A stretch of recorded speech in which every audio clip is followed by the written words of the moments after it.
So as you can see, I've still got Bobby. We had a handful of applications for him, none of which are quite worked out yet. So I just thought I'd talk you through the process and update us where we actually are with him. So initially, I worked through all the adoption applications that had dogs, because ideally I wanted him to go with a dog. Unfortunately, none of these worked out, and it was never Bobby's fault. Either the new dog didn't like him, wasn't ready to share its home, or was most likely protecting the owner a little bit too much.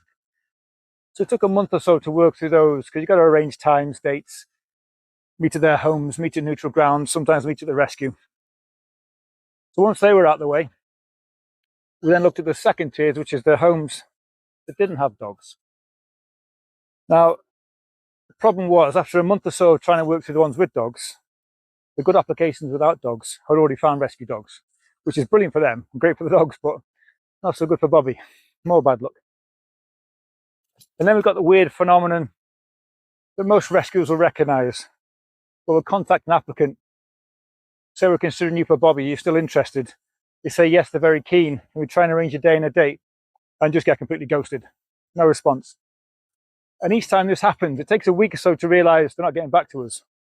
And that happened 2 or 3 times. So basically another month goes by. So Bobby's still with me through absolutely no fault of his own. Ideally, we start getting more applicants in. So if you fancy taking on a boy like Bobby, put an application in. There are still another couple of applicants that we're looking at. So maybe something will come of those, but we'll see. The most important factor here is, if you're applying for a dog, make sure you're 100% ready to take that dog on. If the rescue say you can have it.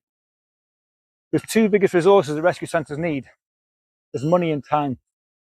Money is just essential, but time is just as vital. So by ghosting us and putting in applications that you don't really want to follow up on, it just wastes our time. So Bobby could have had 2 or 3 homes by now. Because time was wasted, he's maybe missed out on them. So just bear that in mind when you're applying. But yes, Bobby loves hanging around with my dogs, and he quite likes meeting calm, relaxed dogs. But it doesn't mean he has to live with dogs. He'd be just as happy with people around him all day. He actually prefers people far more than dogs. There's a choice between sitting with Daisy or jumping in my lap. I guarantee he's jumping on the sofa and jumping in my lap. Come on, Bobby. So if you haven't got dogs, don't worry about it.